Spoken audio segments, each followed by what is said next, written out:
Good morning, everyone. On behalf of Professors Richard McAdams and William Hubbard, Dean Miles, and the rest of the law school community, it gives me great pleasure to welcome you to our celebration recognizing the centennial anniversary of the graduation of Earl B. Dickerson as the University of Chicago Law School's first Black American JD recipient.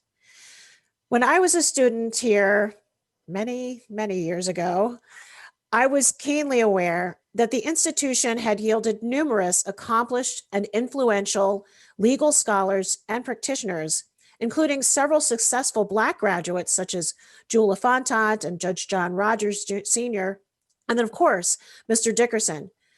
But I don't think I gained a true appreciation for all that these individuals achieved, often despite the openly oppressive world, which placed a seemingly never-ending stream of obstacles before them.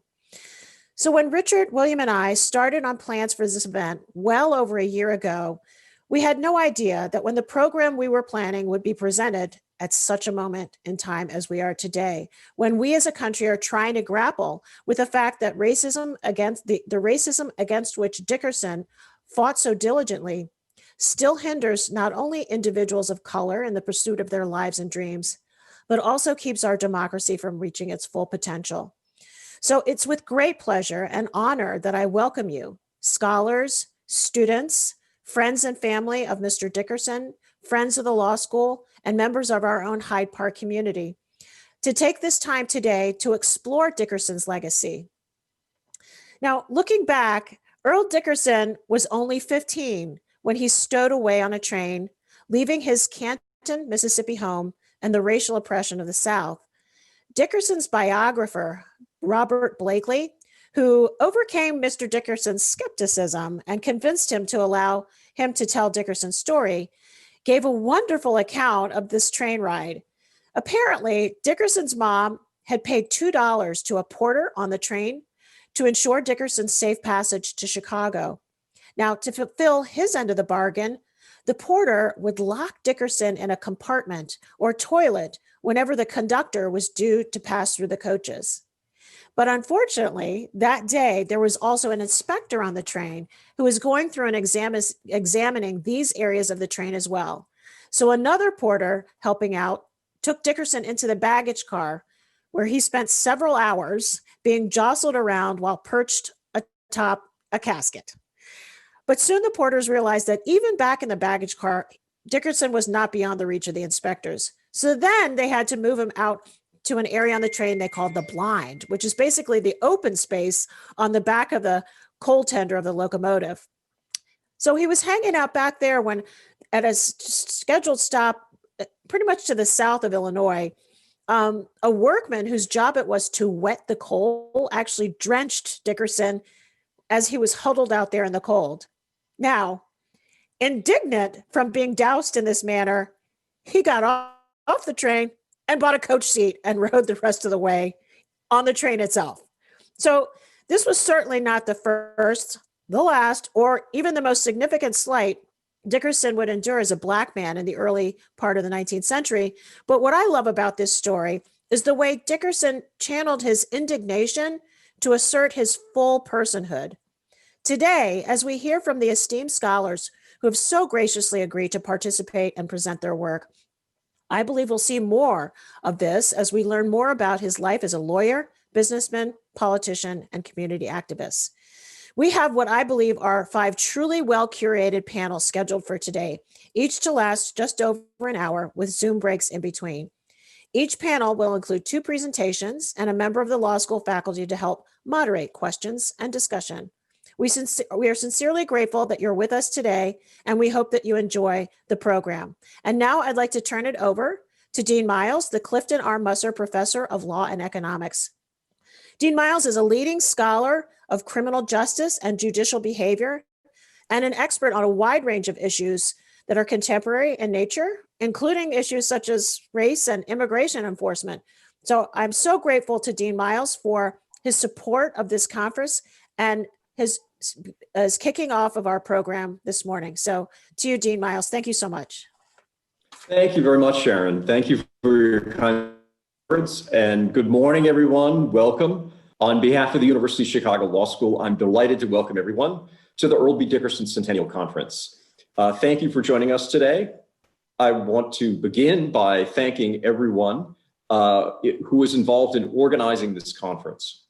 Professors Sharon Fairley, whom you just heard from, William Hubbard, Richard McAdams, and the entire Centennial Committee. Thank you for your efforts, for your vision, and for your planning. I'm especially grateful to you in moving forward with this conference despite the challenges of the pandemic.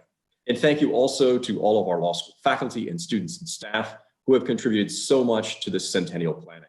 And finally, I want to thank all of you, our attendees. It's splendid to see so many graduates of the law school. Welcome back. And it's also wonderful to welcome back all of our postgraduate Dickerson Fellows. Within the law school community, so many of us know something of Earl Dickerson's legacy. We know that he was the first African-American student to earn a JD from the law school. We know that he litigated Hansberry versus Lee in the United States Supreme Court, a case that focused on opening up housing for Black residents in Woodlawn and ultimately paved the way for the end of racially restricted covenants across the nation. And his name is memorialized at the law school in several ways. The chapter of our Black Law Students Association is named for him. And as I mentioned, a postgraduate fellowship and a student scholarship are named for him as well. But there's so much more to Earl Dickerson's impact, and it's exciting for us to explore that through this conference. And I just want to begin by asking ourselves to remind ourselves how brave it was for Mr. Dickerson in becoming the first African-American JD student at the law school, and for us to remember the number and the magnitude of the obstacles that he overcame to obtain his education here. He was born in 1891 in Canton, Mississippi, and as Professor Fairley said, came to Chicago at age 15. He achieved significant academic success in high school and at his undergraduate institution, the University of Illinois, before coming to the law school. Remember, he matriculated at the law school a mere 20 years after the Supreme Court's decision of separate but equal in Plessy versus Ferguson. He matriculated at the law school nearly 4 decades before the first decision in Brown versus Board of Education, and nearly half a century before the Civil Rights Act of 1964. His days as a student here were interrupted by World War I, and despite the discrimination he experienced in his own country, he took leave from the law school and volunteered for the US Army and served in France. Upon returning to the law school, he braved the race riots of Chicago in 1919. And despite all of these challenges, Earl Dickerson graduated as one of the top academic performers in the class of 1920. And upon graduation, he began an extraordinary career. Our graduates of the law school, they tend to have careers in law or business or government service. And whatever they do, we hope they will also provide civic service. Mr. Dickerson did all 4 of these things. He was an exemplary litigator. I've already mentioned his role in Hansberry versus Lee. He was also a business leader, becoming general counsel and ultimately the president of Supreme Life Insurance. He was a public servant.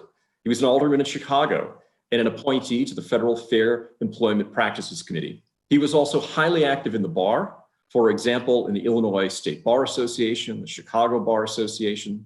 In many of these roles and so many others, he was often a trailblazer, the first African-American to occupy that particular role. In all of these roles, Mr. Dickerson not only overcame discrimination himself, he fought to eliminate discrimination for others and to make equal opportunity available for everyone. As a business executive, he financed mortgages for home buyers breaking color barriers. As an alderman, he sought to integrate the Chicago Board of Education and advocated for better housing and school for African-American residents.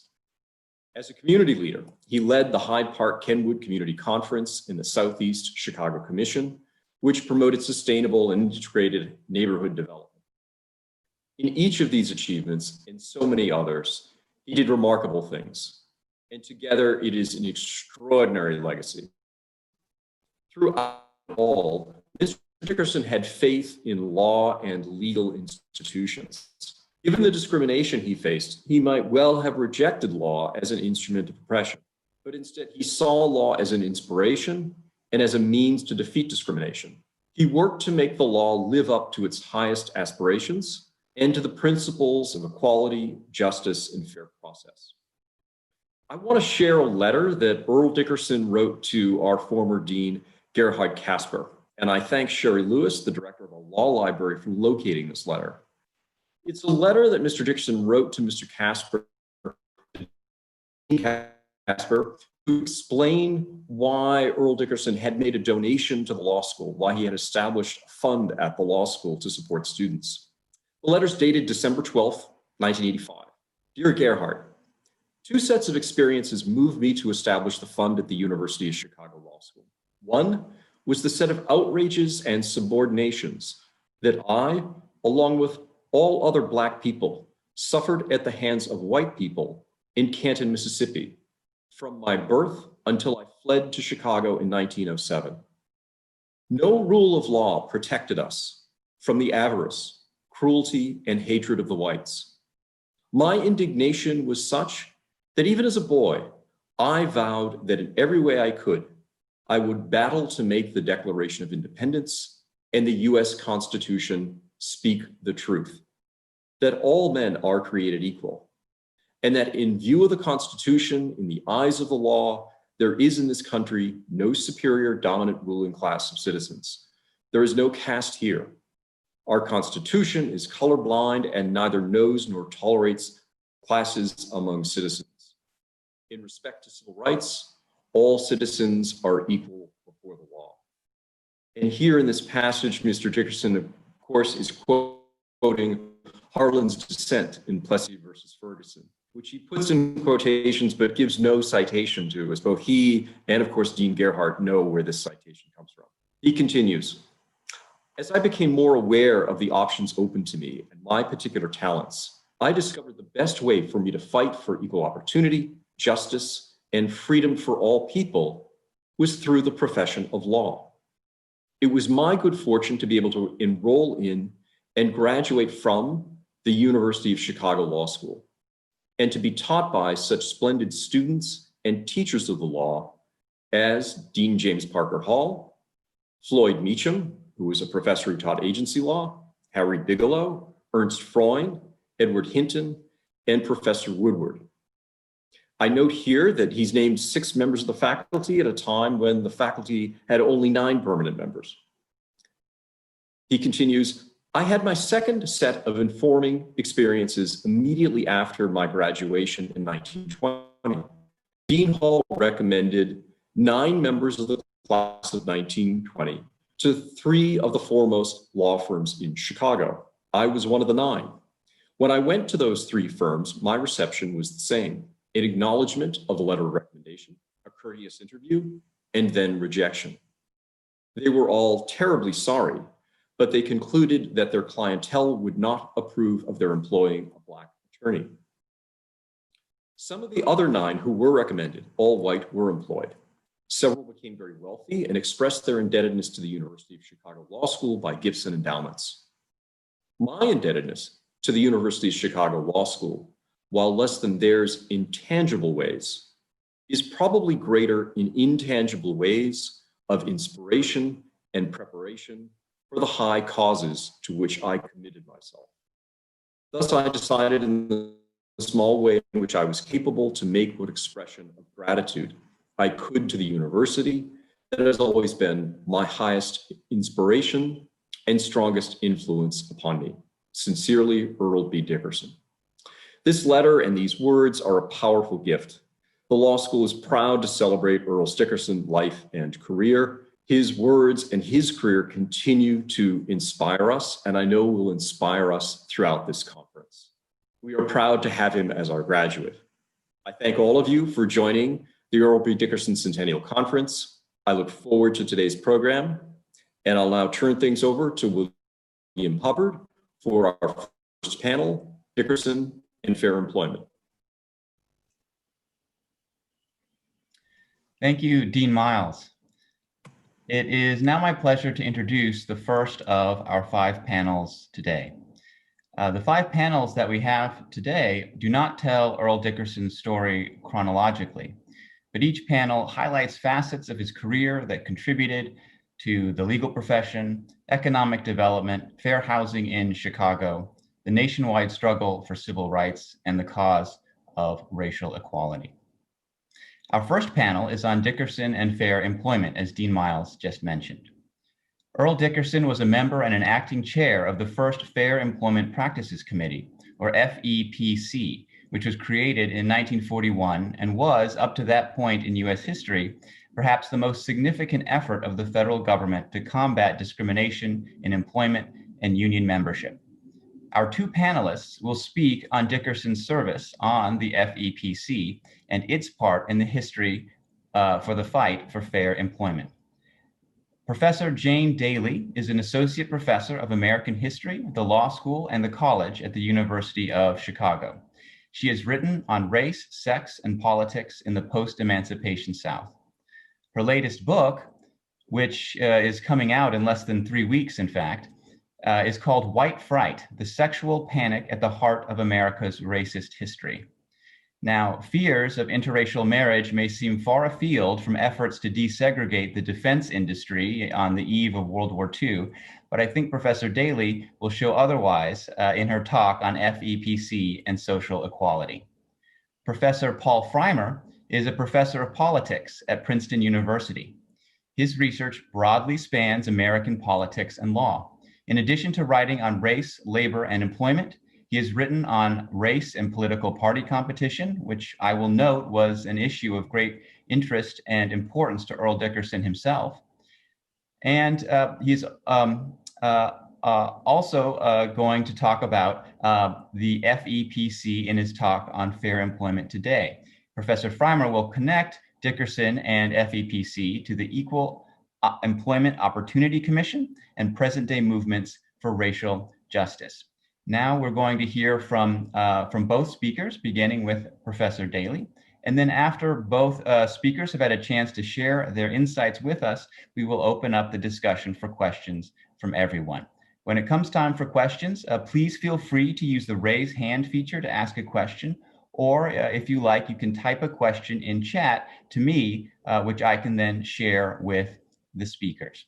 This session will run until 10:20, but we can continue the conversation during the break for those of us who would like to continue. And so with that, Professor Dailey.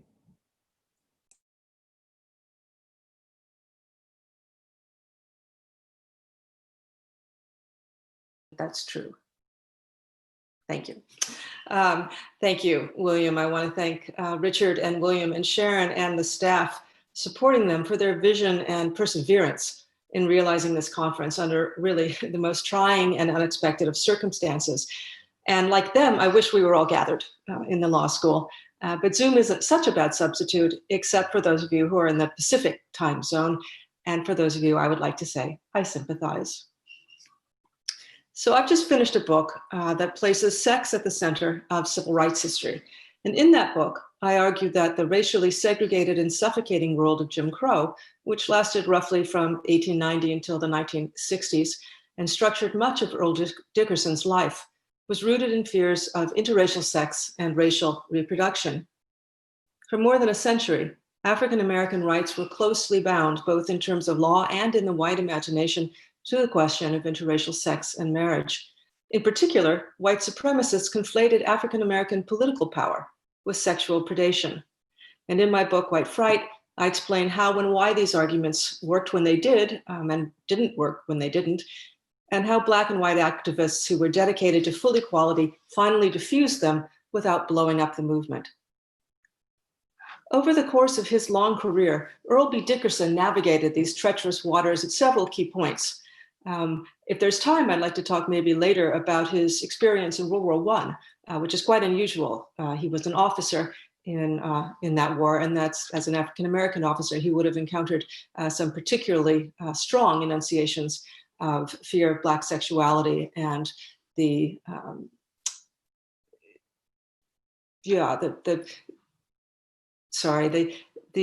confluence of Black sexuality with African-American power, in this case, in the military.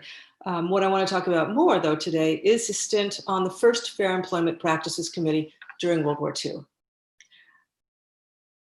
Earl Dickerson, again, just to step back for a second, had several opportunities, really, I think, to think about social equality in France during World War I, in Chicago during the 1920s and the 1930s. Chicago had a very active African-American communist presence. Earl would have had some exposure to them through the CPUSA versus the Lawyers Guild.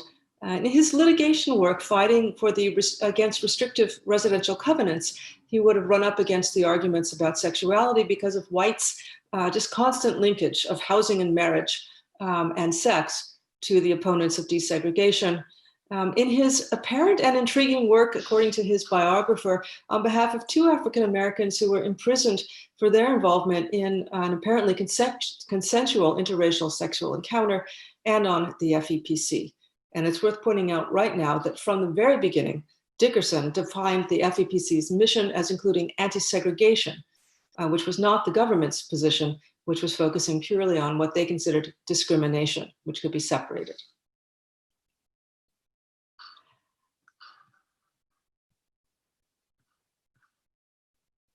Earl Dickerson spoke during World War II in the idiom of other Black leaders and the Black press.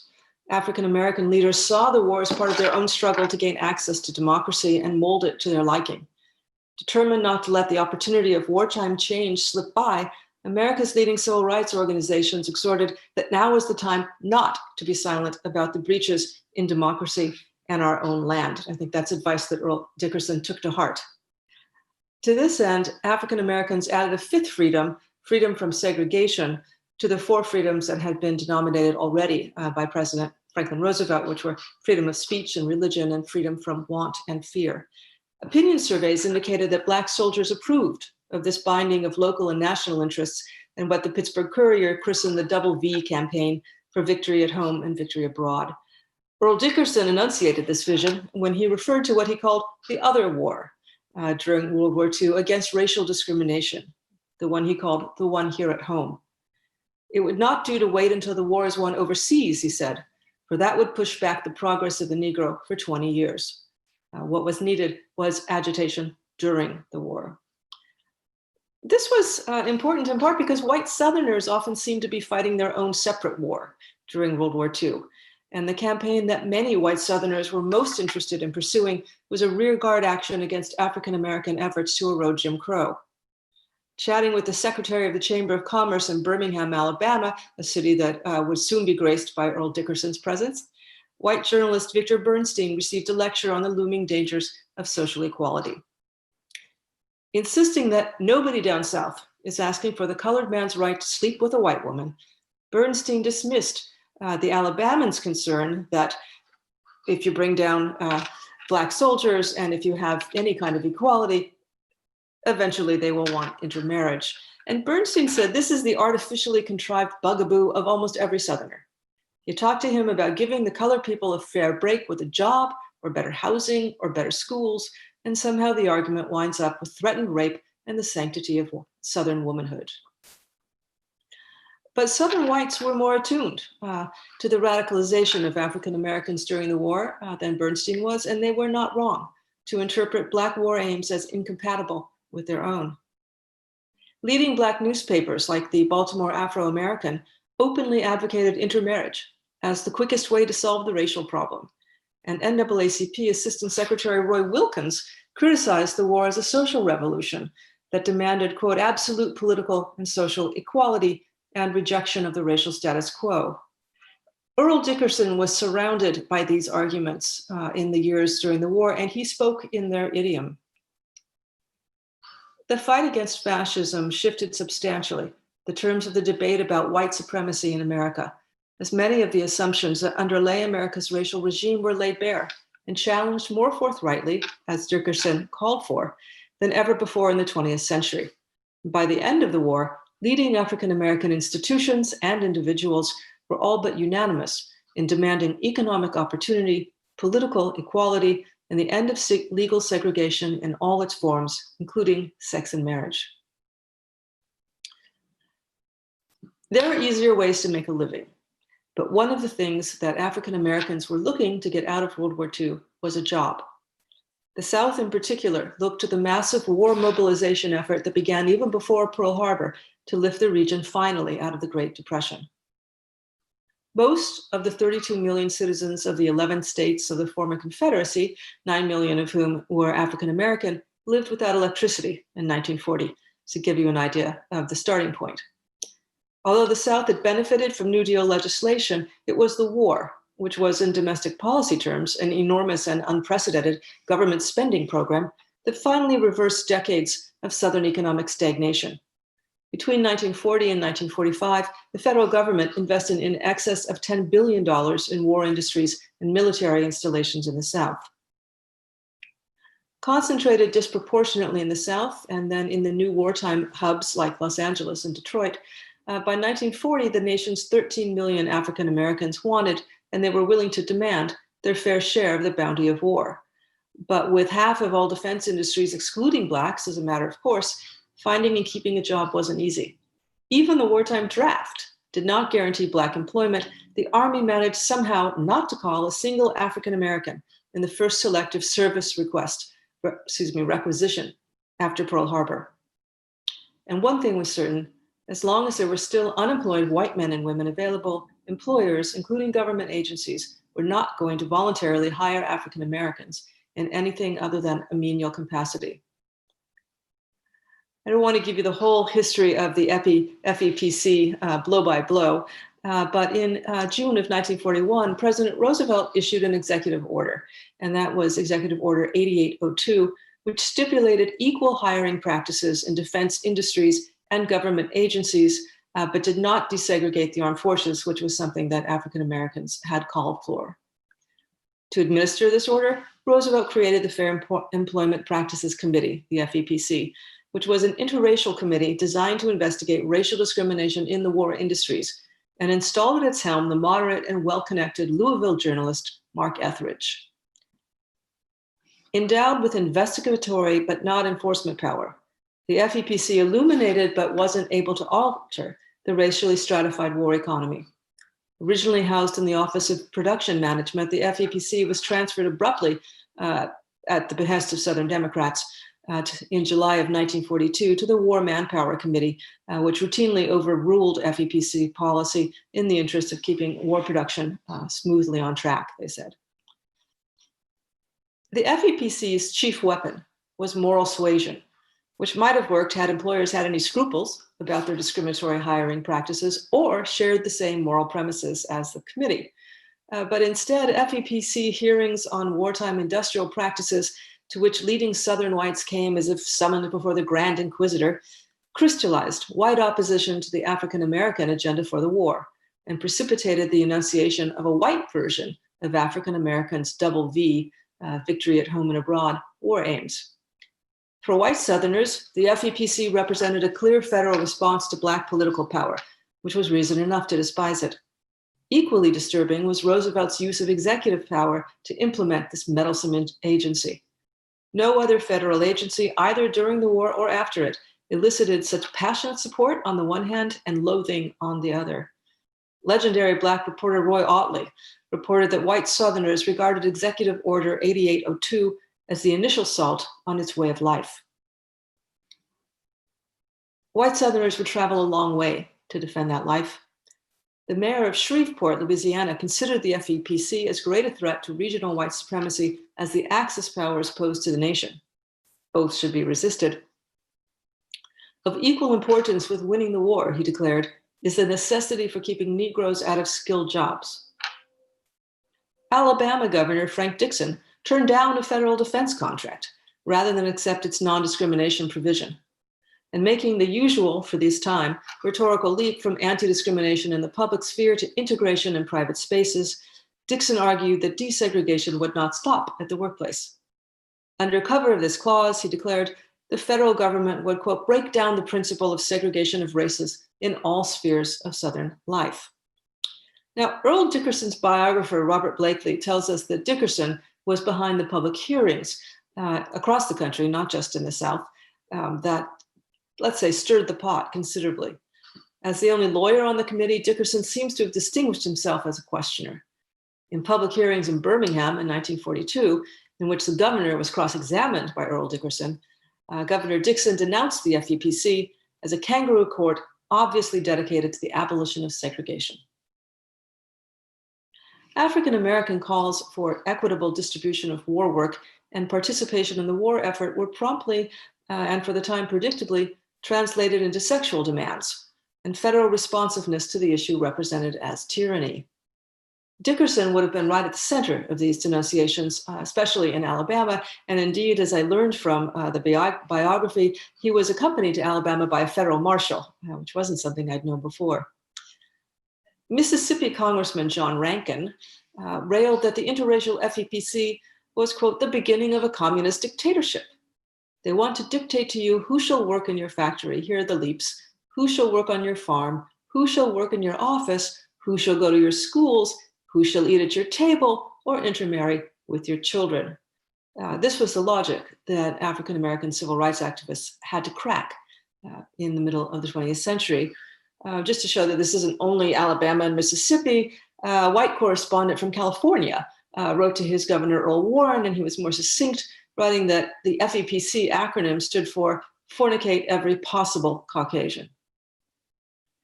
Georgia Senator Richard Russell did not consider the FEPC a joking matter, however, and he insisted that the FEPC is the most sickening manifestation of the trend that is now in effect to force social equality and miscegenation of the white and Black races on the South. Virginia eugenicist Ernest Sevier Cox denounced what he called nuptial couch race harmony and wrote that miscegenation had become a war aim. If miscegenation is not disengaged from our war ideals but left with them, he announced, it could be truly said that if our soldiers, white and Black, return from the war and find that in their absence their sisters have not conceived a mulatto child, they will feel their sacrifices have been in vain. Mississippi Senator Theodore Bilbo was even more explicit.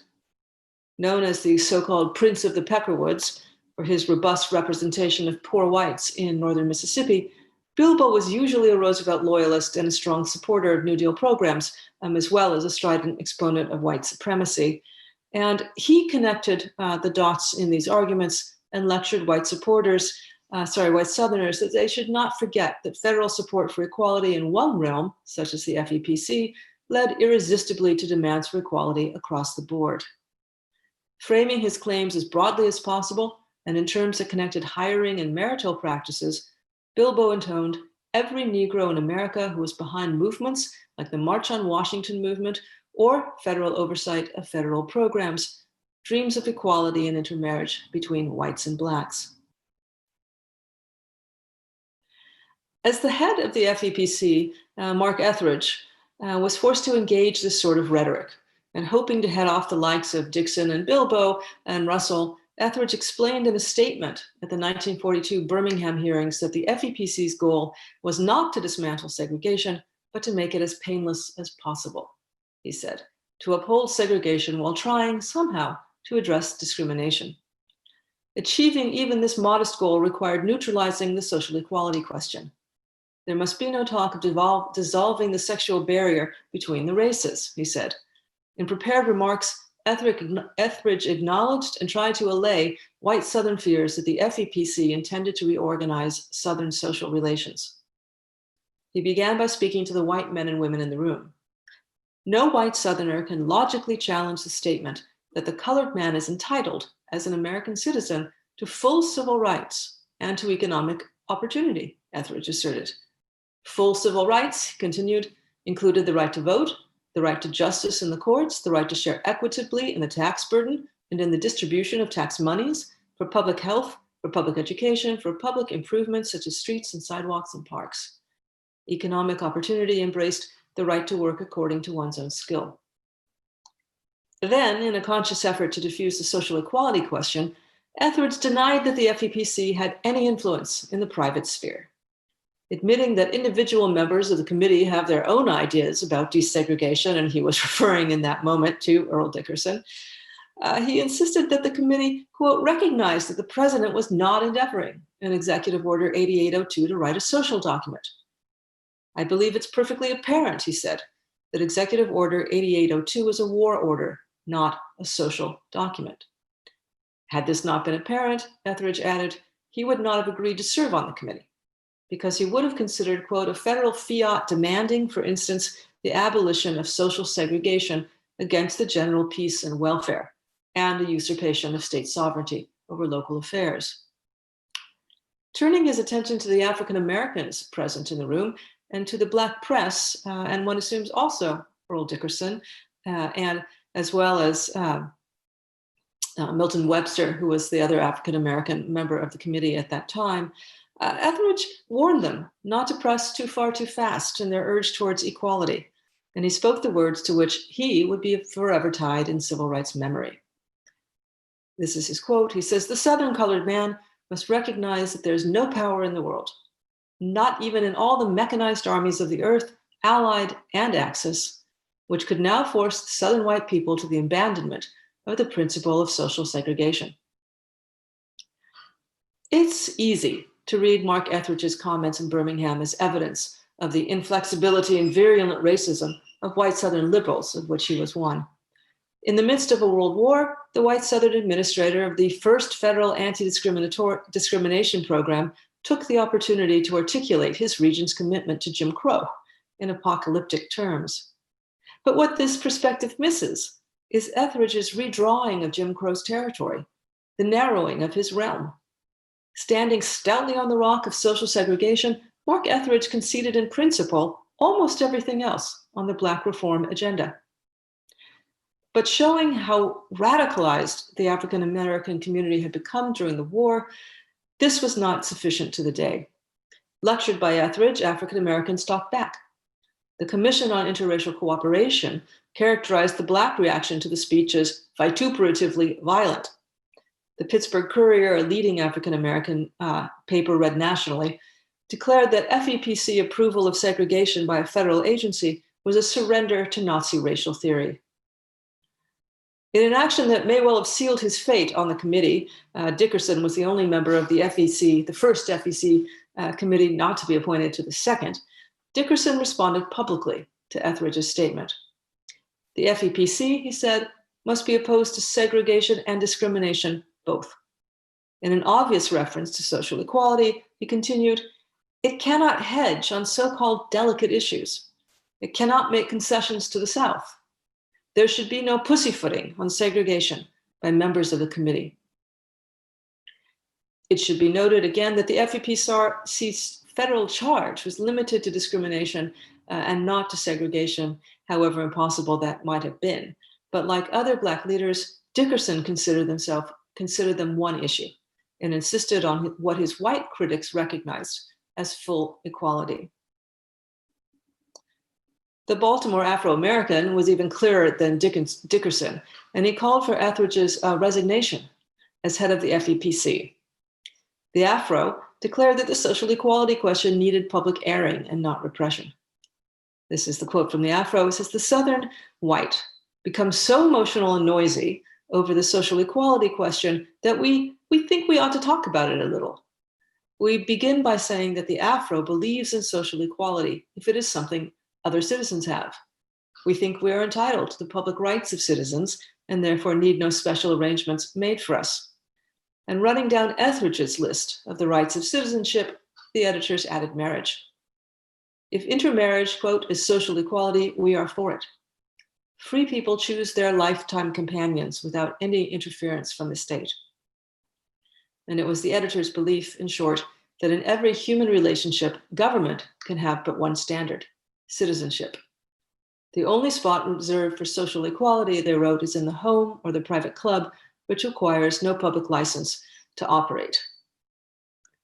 I think this is a sentiment that we can pretty much speculate that Earl Dickerson would have approved with his career, whether it's fighting residential segregation laws or on the FEPC, tells us that even if, unfortunately, at the moment at least, we don't have any specific statements on these questions, white supremacists, just to end, may have exaggerated the fantasy life of American Blacks when they said, give them one step and they'll take the whole 9 yards.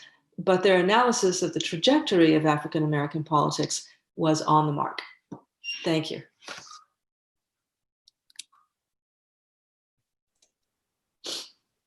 Thank you very much, Professor Dailey, and I will now turn things over to Professor Frymer. Great, thank you. And thank you for having me. And I don't see there I am. One of the nice things about Zoom is that I can do this from my home. One of the negative things about Zoom is that I stare at myself. And so I'm going to do something I don't normally do, which is I'm going to use PowerPoint and share the screen here with you. So hopefully you'll see this.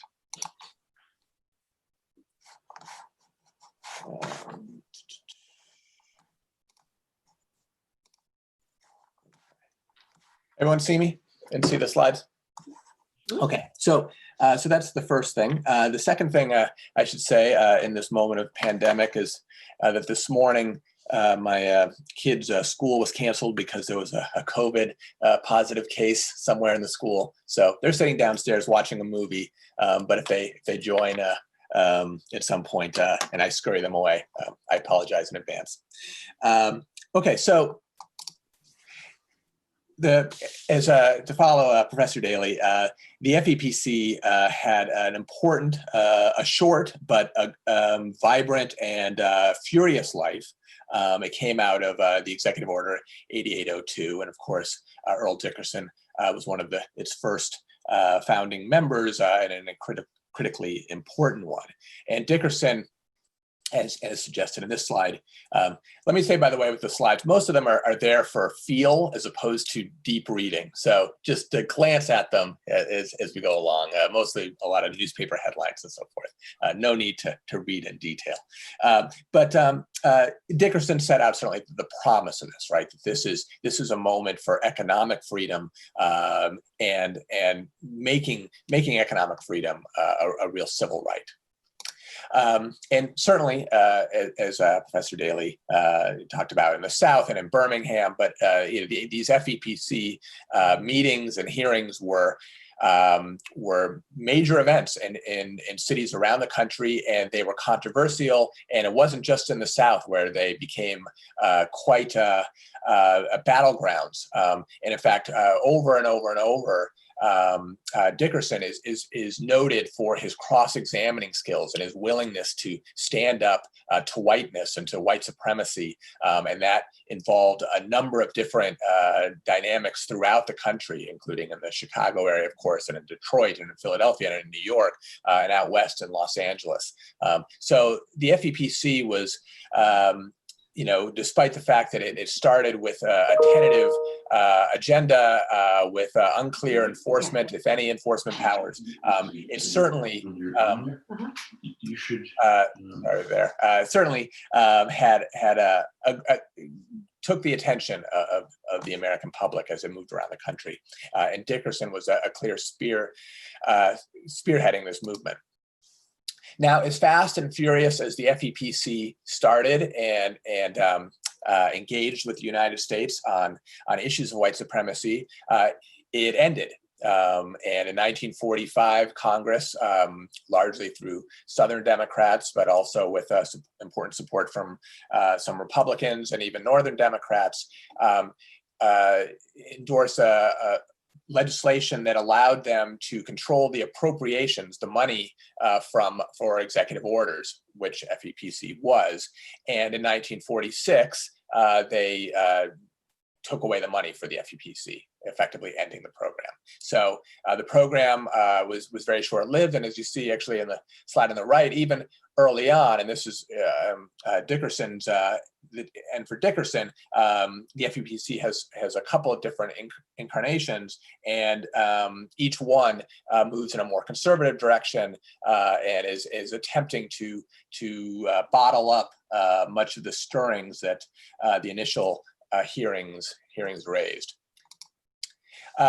And of course, in this moment, and I thank here Richard McAdams for the slide on the left, this is also the Cold War moment, and you see throughout the files during this time efforts to discredit the likes of Earl Dickerson.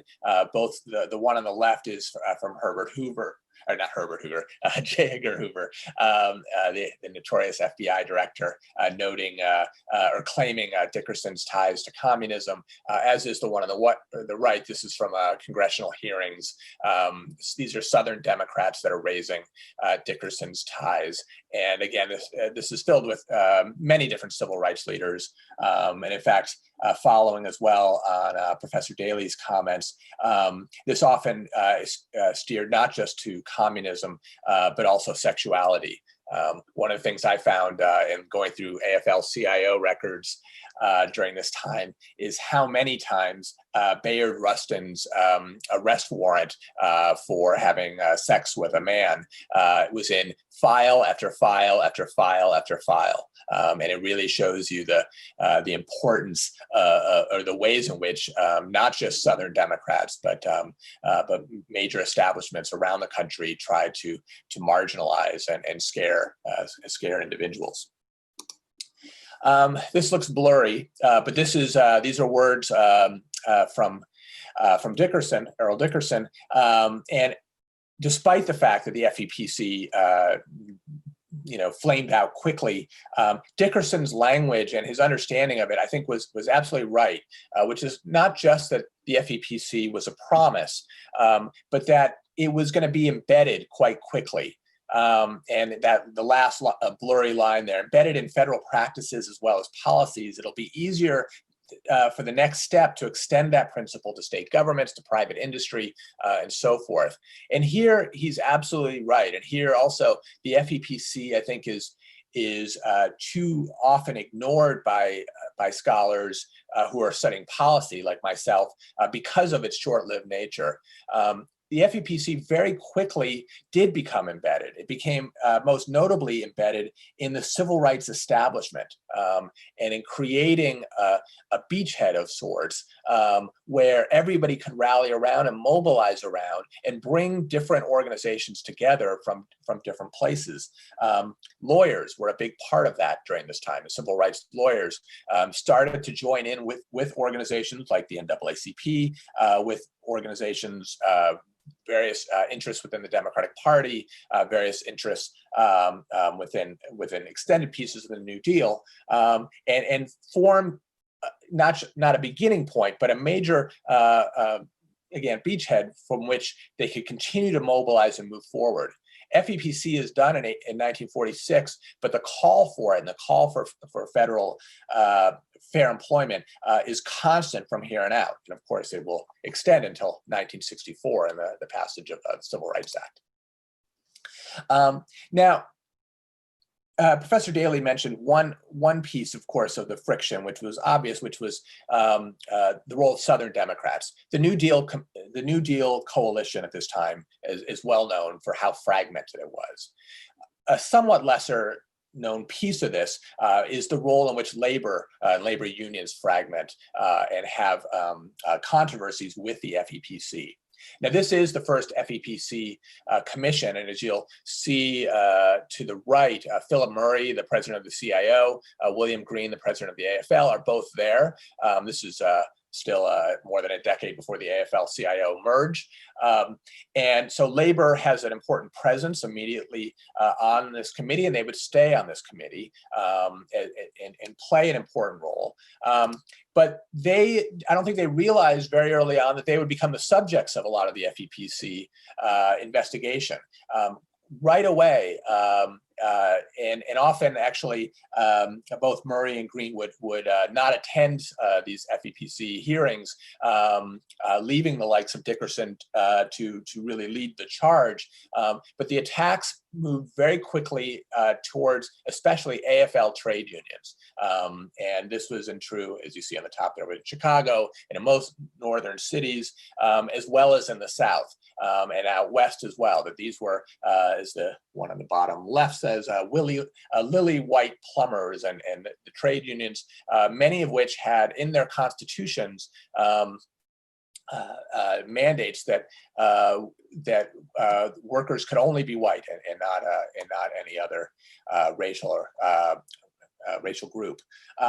So right away you see this controversy here, and people make much of the CIO as being an alternative here. And of course, on the right, the CIO began Operation Dixie in the South during this time, which was an effort to organize not just African-American workers, but notably African-American workers among a real non-unionized population throughout the South, white and Black. But that also was a quite controversial period. So there's certainly an aggressiveness by the AFL, seeing the CIO as part of the instigator of this, and you see the AFL complaining quickly that this was attacking their preservation. AFL, like the CIO as well, continually say that they should not be the targets. The employers should be the targets to the degree that which they have discrimination problems, that they should not be, that they themselves are not to blame, but they were to blame. They shared this blame, certainly with employers, but they were not independent of it. In fact, one of the things that Dickerson particularly advocated was going after the closed shop, which of course was a real weapon of unions, and that unions could dominate the hiring of workers, which in the modern era of right to work states where unions have really no control over who is hired and whether they become union members or not, there's a real loss to that. But at the time, again, closed shops is another way in which unions were able to maintain white only or overwhelmingly white unions. So as part of this issue, the law itself was problematic, and much has been made, and I've written about this, and Sophia Lee is another who has written extensively about this. The NLRB, which enforced labor law, the National Labor Relations Act, struggled with dealing with fair employment and how fair employment should fit in. In the 1940s, it was the Supreme Court that introduced a form of fair employment to labor unions, and that was in the Steel v. Louisville Nashville Railroad, where the Supreme Court argued that even though the NLRA had no fair employment provision, meaning that in this case here, we'll illustrate it, meaning that there was no provision that unions had to follow any types of civil rights laws, any types of equality in terms of hiring. The Supreme Court in the Steel case endorsed a sentiment of fair representation. There's a duty of unions to represent all workers equally. Note there that does not hire all workers equally, but it is to, at least once workers are in unions, to represent them equally. This Bess Young case is an NLRB case, and I like it because it shows you the limits of labor law in dealing with fair employment. This is a quote from the employer, and the issue in this case, very quickly, was just that 3 African-American men who were also union leaders were fired by the employer. And the question under labor law is, labor law protects against firing of labor union organizers. So the question was, did the employer violate labor law by firing these 3 men as labor union organizers? The employer responded, I didn't fire them because they were labor union organizers. I fired them because they were Black. The NLRB agreed. It found that evidence convincing and said, okay, that's okay. You can fire people because they're Black. You just can't fire them because they're union organizers. So this shows you, obviously, the problematic nature of labor law and for unions, in that they did not have a way to confront racial discrimination. In fact, it allowed it, and in certain ways privileged it. This is later from the General Counsel of the NLRB, and it's the same thing. That this is now recognizing the civil rights issues at hand, but the NLRB is designed to be an issue for labor law. It is not something for racial discrimination. Title VII, and as we get to the EEOC, Title VII is what is aimed at discrimination. Think as well, since so many of us here, and many of you are at a law school, most law schools have courses on labor law and they have courses on employment law. And I know when I was in law school, my course on employment law, the professor said that she didn't know much about labor law at all. And in my course on labor law, we never talked about discrimination or race, right? They were just separate topics. And obviously, in a sense of policy, that is curious. This is also just to give you a sense of how these things came together. On the right, this is 1964, the passage of the Civil Rights Act, the famous Civil Rights Act, Title VII, which endorses, finally institutionalizes fair employment. That's there over there on the right. The equally, and in many ways more emphasized piece is there in the middle, union race discrimination. This is the NLRB case, is ruled an unfair practice, meaning that the NLRB for the first time also endorses fair employment by saying that discrimination is unfair under labor law. So these things are coming together repeatedly, and it makes for some interesting dynamics going forward. I keep checking the time. So to think about this as a political scientist, I think about these things institutionally. Fair employment policy is, starts with the FEPC and it ends with, or is institutionalized with the Civil Rights Act, Title VII, and the establishment of the Equal Employment Opportunity Commission. But the NLRB is always lurking here, because when we think about fair employment and real labor policy, unions are a critical piece of this. They are at this time 30 or more % of the private workforce, and to actually encourage fair employment, you need this link. What I wrote about in my book, and I want to just raise here quickly, is how these two were seen as differently. Seen so differently. The NLRB is a powerful regulatory agency. Dickerson and others in the FEPC wanted the FEPC, and going forward then the EEOC, to be the same, to have a strong regulatory agency. It never had that. The FEPC relied entirely on just conversation and hearings, and the Equal Employment Opportunity Commission, when established in 1964, had no enforcement powers. That's why people didn't see it as that important. The NLRB had enforcement powers. The EEOC didn't. What the EEOC did is allow for litigation in courts. And that's where courts and civil rights lawyers play a huge role in really pushing forward fair employment. And in fact, ironically now here in, well, I don't want to say 2020. If we were to say 2005-ish or so, the NLRB is an extremely weak entity, and litigation in courts is extremely strong. You'll see why I say even 2000 would be a better year in a moment as I finish up. So in the coming years, of which we mean decades, and certainly since the 1990s on, a number of things have happened, and I'm going to just give three or four ironies here. First, the AFL-CIO does become an incredibly diverse organization. And to this day, many people argue it is really one of the leading civil rights organizations in the country. Footnote here, of course, we have had a lot of controversy in recent months about police unions. When we talk about the labor movement being a diverse movement, it is also a movement of many different entities. And certainly some unions are more diverse than others, and some unions are more progressive than others. But as a whole, the AFL-CIO is a much more diverse organization. And in fact, I just wrote this paper with a colleague, Jake Grumbach, in which we found that white workers who are in unions are more racially progressive than white workers who are not. And even more importantly, in our moment of white populism, white workers who join unions actively become more racially tolerant than those who don't. So leave that.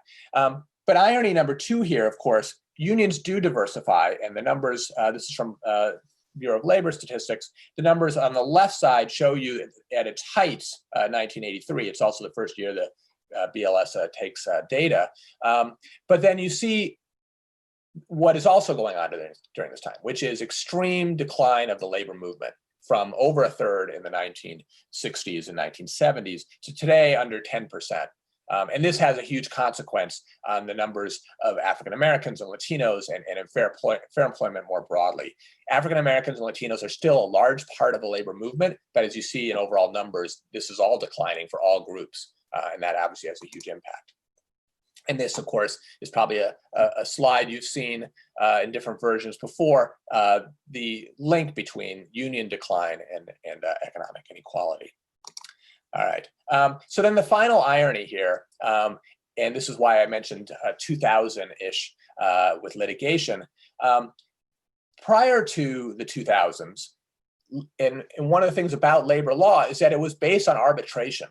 The NLRB was it focused on arbitration. And as this quick quote from the height of the arbitration movement in the Steelworkers cases, arbitration was a different idea than litigation. It focused on something more procedural than the justice component of litigation. Whoops, going back a slide.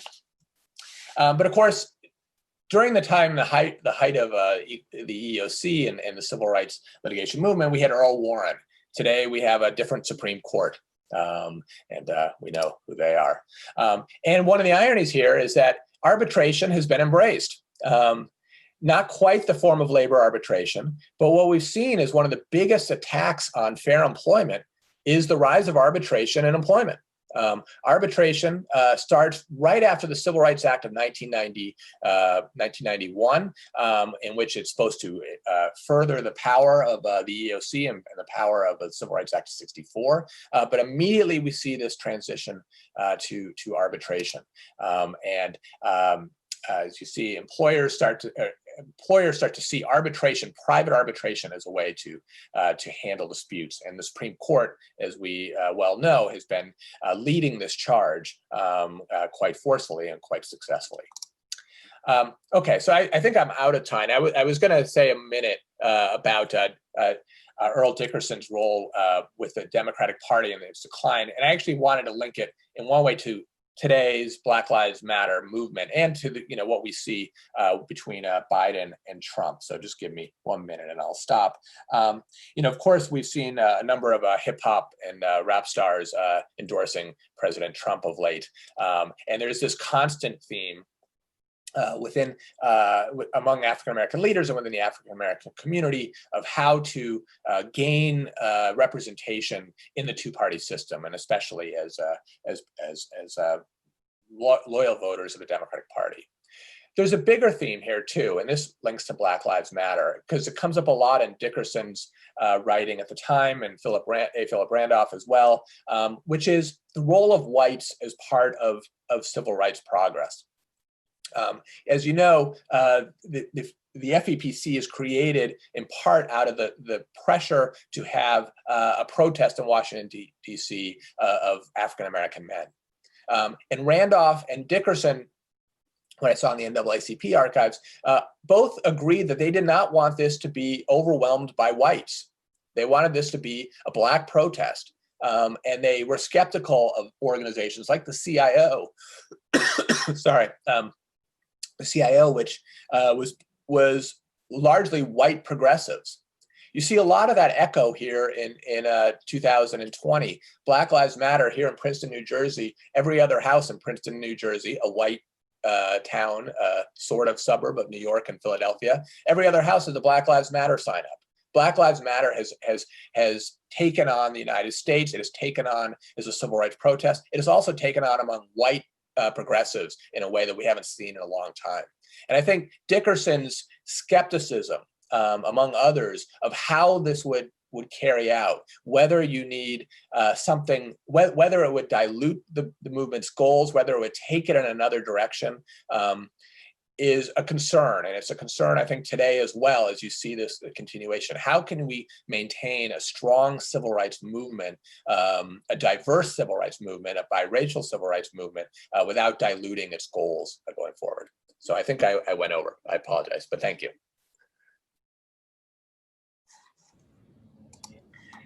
Great, thank you very much to both of our speakers. Let me just take a moment to try to adjust the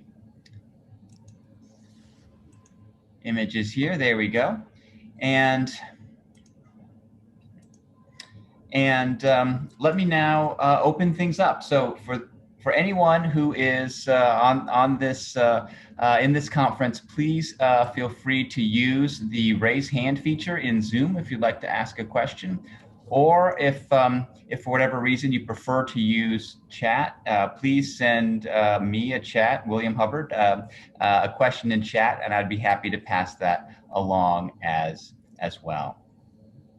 In the meantime, maybe I'd just like to ask a question or two of my own of the panelists. One of the things that that both of you mentioned that I think is a particularly intriguing aspect of the FEPC, and also is something that Dickerson himself personally had a big role in, was the fact that the FEPC, as Professor Dailey, as you put it, had investigative but not enforcement power, and their chief weapon was moral suasion.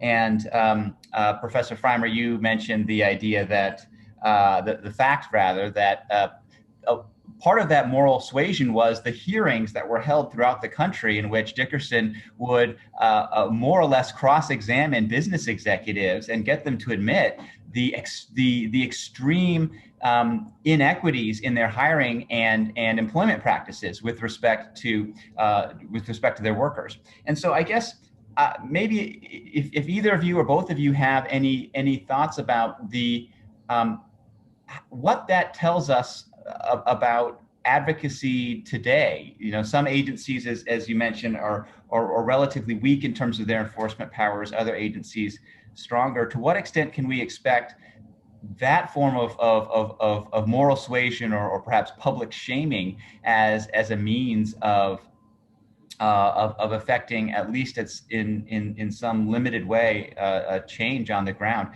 You know, what does that teach us for today? So I'll just kind of open that up to both of you, and in the meantime, I'll take a look. I see a bunch of questions coming in chat. I'll just say really quickly, regarding your point about that they were exposing what was going on. One of the big things that civil rights activists wanted, and they wanted the EEOC to do, and the EEOC did it, and it was kind of under noted, is they just took statistics, because nobody knew how extensive the problem was. And of course, this has ramifications for our current era of fake news and not knowing what the data is. The EEOC started in 1964 just taking statistics, and it took them a long time. I noted in that one slide that the Bureau of Labor Statistics only started in 1983 with data on race. So just getting this data and exposing the problem is the first step. And I think, you know, so we overlook these kind of small things is extremely meaningful.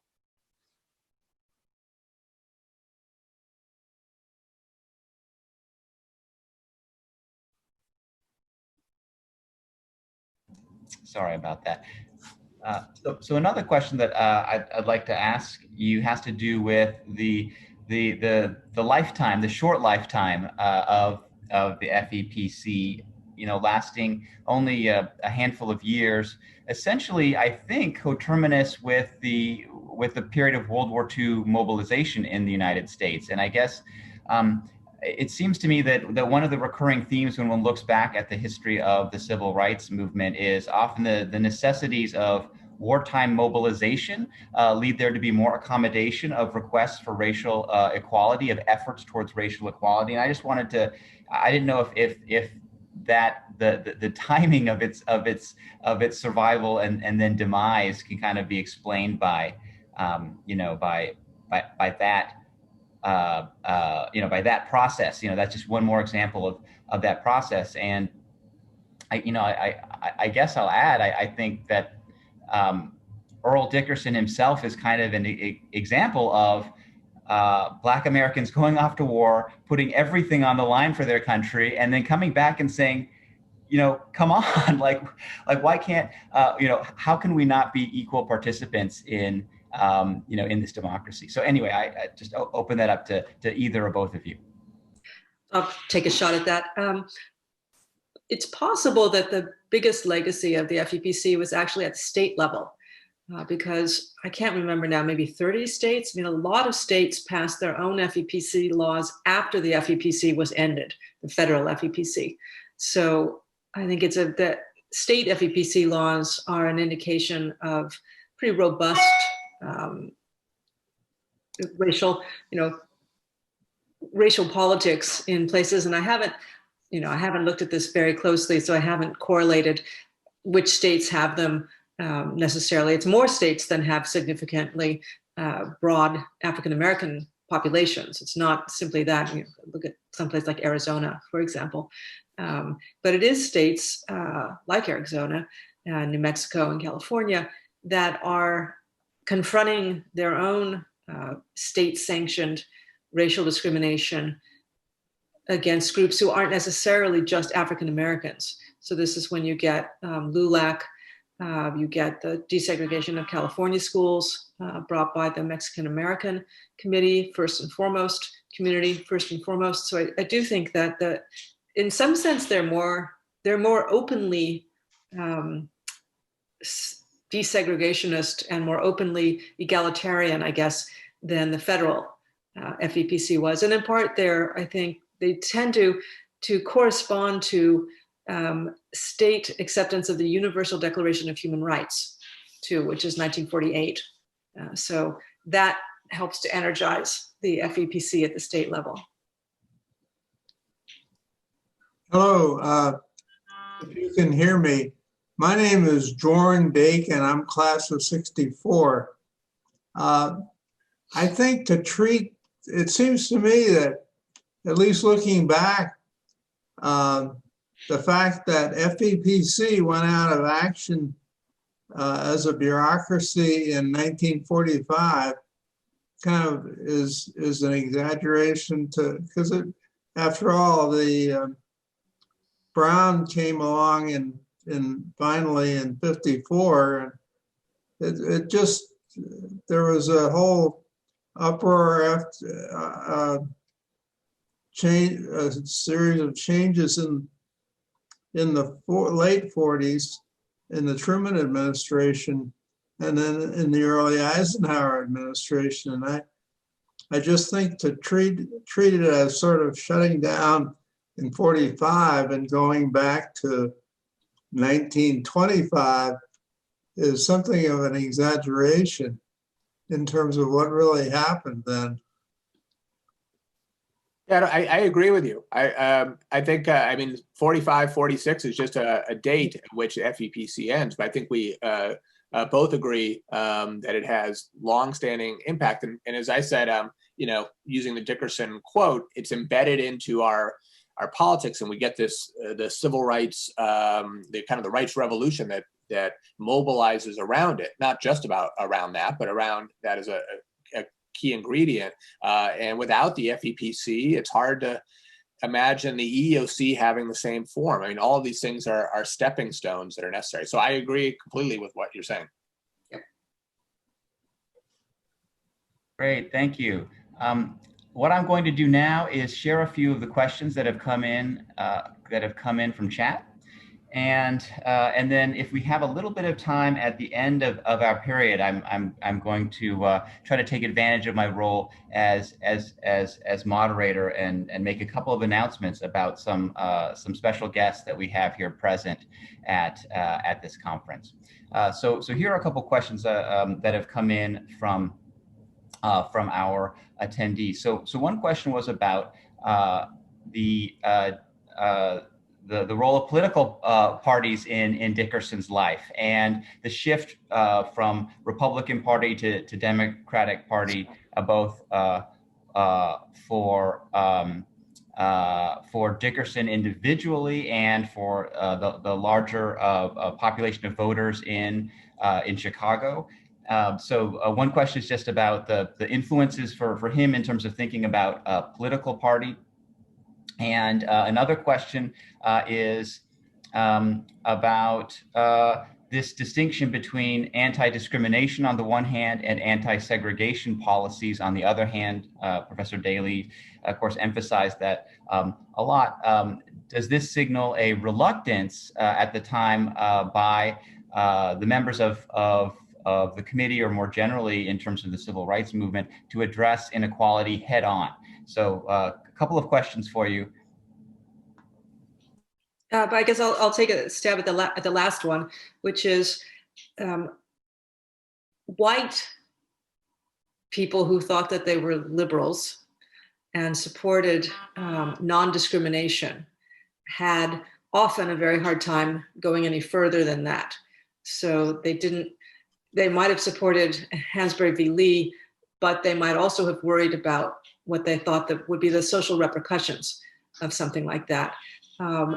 African-American supporters of civil rights, I was surprised when I first began my book project to find support, really loud support for, equality is equality is equality, full stop, among African-American, just African-American community, really starting with emancipation. And it really never goes away. And so you see these arguments, but the segregation argument gets tricky when you're trying to have a coalition of whites and blacks, in the early civil rights days. So looking from like the 20s to the 50s. But yes, I think whites don't want to talk about desegregation, but they can talk about anti-discrimination. And just on the point with parties, I mean, of course, Chicago was a Democratic Party machine during that time. I don't know if it's still classified that way, but certainly it was at the height, maybe at the height of it during that era, and that was a machine that was built around largely white and ethnic white immigrant voters, and was adapting to slowly, if not quite resistant to northern migration of African Americans during that time, and a lot of resistance. And so Dickerson's expressions there are powerful, important, and understandable. Just as, I mean, I think today you still see the frustration that many in the African-American community have of, not just the Republican Party, but the Democratic Party struggling to incorporate and privilege and prioritize African-American interests. I mean, you see this during the debates where President Trump, on the one hand, is making pitches of white populism, and on the other hand, he's crediting Joe Biden with claims of super predators and the crime bill of 1994. And he didn't even go back to, Joe Biden actually made his name in the early 1970s on busing and busing's opposition to integration of busing in Delaware. So the Democratic Party struggles, and that goes back to the roots of the Democratic Party that Jane and I both talked about, the reliance on the South in the New Deal, the reliance on white immigrants that still are struggling with their role within white supremacy. And so the Democratic Party struggles with this, maybe struggles in a way the Republican Party doesn't right now, but struggles with this importantly.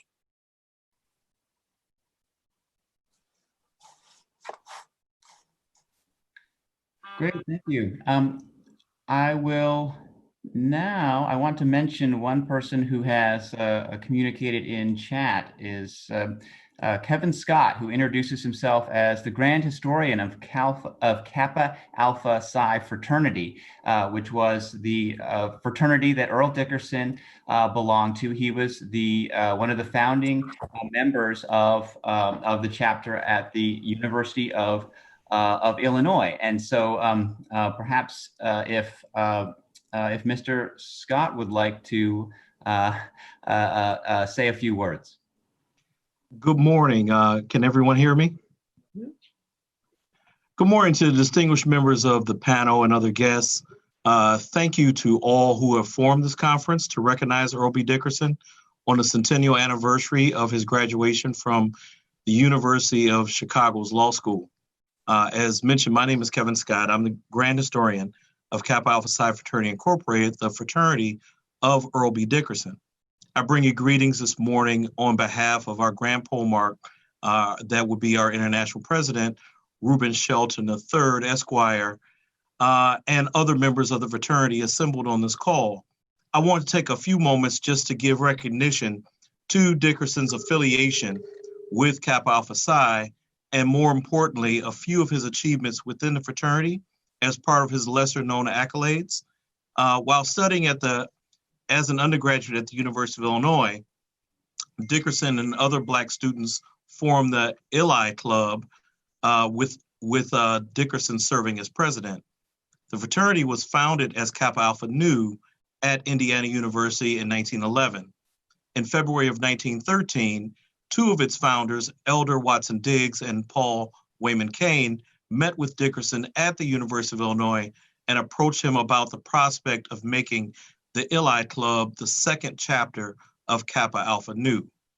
Diggs and other Kappa Alpha Nu founders recognized that the strife and discrimination they endured at Indiana University were also felt by Black students at the University of Illinois.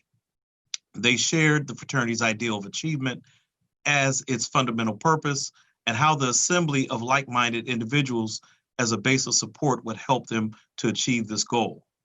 On Saturday afternoon, February 7th, 1913, members of the Eli Club were initiated into Kappa Alpha Nu, thereby establishing the fraternity's Beta chapter, which Dickerson served as the chapter's first polemarch. He subsequently served as also the polemarch of the Chicago Alumni chapter, a grand board member of the fraternity, and as grand vice polemarch, and most notably, he served 3 consecutive terms as the fraternity's 5th grand polemarch. He helped to establish the fraternity's first alumni chapter, the Chicago Alumni chapter, the Omega chapter at Drake University, and the Alpha Delta chapter at Fisk University. He was provided the 14th Laurel Wreath, the fraternity's highest award given to its members, was conferred upon him at the 38th Grand Chapter meeting in 1948 due to its extremely exemplary contributions in the field of law and civil rights and the efforts he had given to the fraternity's ideal of achievement. Although not fraternity related, I want to make sure that his legacy was also preserved. To make mention that Dickerson was among another fraternity grand polemarch who championed the efforts to found Burr Oak Cemetery in Alsip, Illinois. It was important at that time to provide burial places for Blacks from the Chicagoland area. Those efforts were initially thwarted by an armed gang of local whites who were assisted by local police that prohibited the consecration of the land as a cemetery. Dickerson and the Burr Oak Association were run off on that instant, but after conferring with the Cook County State's Attorney, who was Robert E. Crow at the time about that matter, Crow sent a deputy sheriff with Dickerson, who protected them to allow the dedication of that cemetery. So I just wanted to take a moment to be able to share that information. Thank you so much for providing me the opportunity to speak and to also recognize our fraternity brother. Thank you very much for sharing that. His membership in Kappa Alpha Psi was a very important part of his life, and especially during his formative years. And in fact, a current member of Kappa Alpha Psi, Sherrod Thaxton, is one of our moderators later today, and I think he will have some words to share about this as well. So this won't be the last time that we hear about Kappa Alpha Psi today. So thank you for sharing that with us. Now, at this point, we are out of time on this panel, so we're going to have a break until 10:35 Central Time. 10:35 Central Time, so 10-minute break. I want to say thank you very much to Professors Dailey and Frymer. Frymer had to take care of moving between computers right now, so he's not available. But thank you, both of you, for your contributions and for your discussion. I know that others have questions and may have questions. I will make sure to convey the questions that you shared in chat to our presenters today. Please, everybody, take a 10-minute break, and I will see all of you for our second panel starting at 10:35 Central Time. Thank you.